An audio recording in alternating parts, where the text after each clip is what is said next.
Hey guys, I didn't get to make this yesterday, but I want to make this right now. So guys, we're doing the breakdown for episode 3 of the Obi-Wan Kenobi show. And at the end, if we have time, we'll rank all 3 episodes. So guys, the episode picks up. Obi-Wan is meditating. You hear him reach out to Qui-Gon saying, "Master, he's coming," referring to Vader. This is a great foreshadowing and a great moment, and just I love how we're getting this moment of him just trying to reach out to Qui-Gon and be like, "Hey, Qui-Gon, can you help us?" Like this is a very important moment, and you hear voices, you hear him talk to Qui-Gon, hear Yoda talk about him. "If into the recordings you go, only pain will you find." Yes, so that's very cool. And then you get to see you hear Anakin say many things like "you will try" and all these moments from their fight. It's super great. And then you have Obi-Wan and Anakin.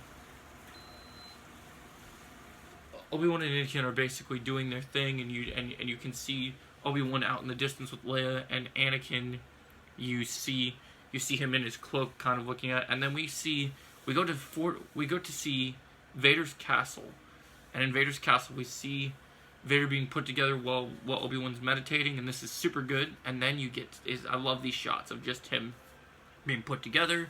He gets up, sits on his obsidian throne, and he looks out, and he's looking at the place where he burned to death pretty much, and remembering that pain, reminding him about that, feeling him for Obi-Wan, getting ready for the inevitable fight, and everything that we see, which is super good, and I love it. And then he talks to Reva, and Reva says Obi-Wan killed the Grand Inquisitor, and he said the Grand Inquisitor was nothing for me. All that matters is getting Obi-Wan. And James Earl Jones is back voicing him, so this is incredible. So then we get to see him basically say, "If you bring me Kenobi, you will be the next Grand Inquisitor." So then the race is on, but back at Fortress Inquisitorius, you have both of them having the same problem. They both, the fifth brother and her, both want to gain favor over Vader, and they're debating on, and he force pushes her to the table, telling her basically, "I got this." And she's like, "I talked to Vader," and he's like, "What?" And then later in the episode, he says, "I talked to Vader. We're leaving. We have the location of Obi-Wan." So then the Inquisitors get ready to go on their mission. But then here's the crazy thing. So we get to see the fortress look super cool, and then so we have Obi-Wan and Leia kind of running across this guy, and then these stormtroopers basically on this troop transport, and the troopers are looking at Obi-Wan and they're like, "Oh, what? This is weird." Like, they totally didn't even realize it was him. We see a stormtrooper get basically lasered in half, which was insane, and I couldn't believe it happened. Thank you, Disney, for being so brutal, which we're going to get into more later.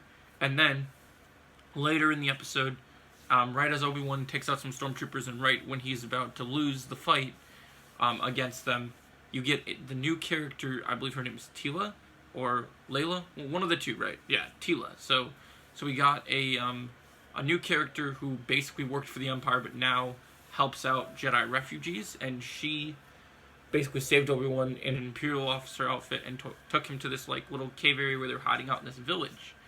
And she shows him to this like Jedi wall of different things, and on the wall it reveals that it shows Quinlan Voss's signature. It says, and Obi-Wan says, "Quinlan was here," and then she says, "Yeah, he took Jedi to the temple, from the temple to a safe haven on Jeddah," which was super good, guys. This was so good.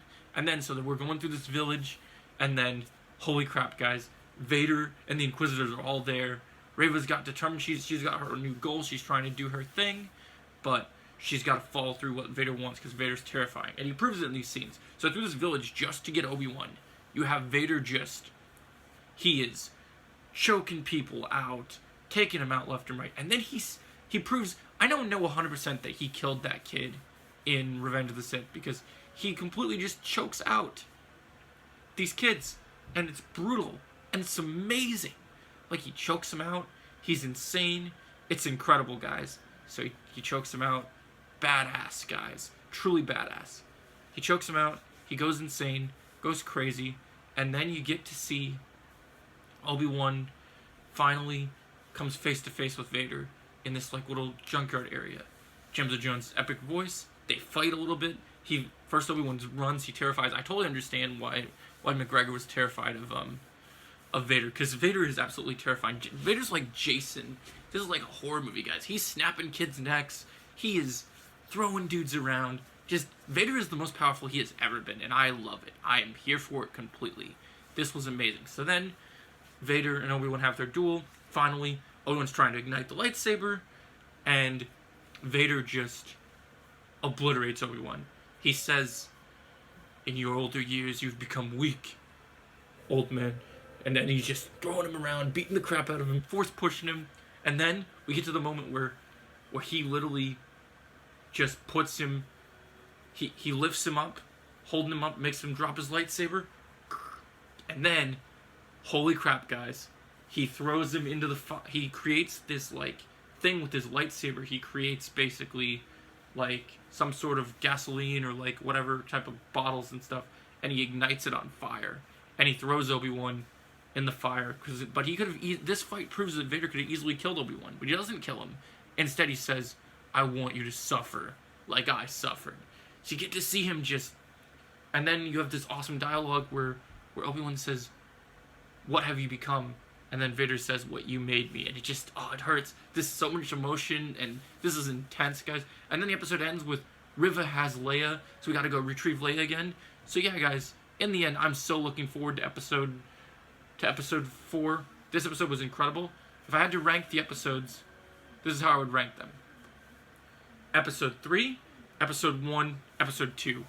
Episode 3, because finally seeing Vader just being badass and amazing was incredible. I hope you guys enjoyed this video. Make sure you like, share, and subscribe. And I'll see you in the next one. May the Force be with you all. I find your lack of faith disturbing. Have a great day.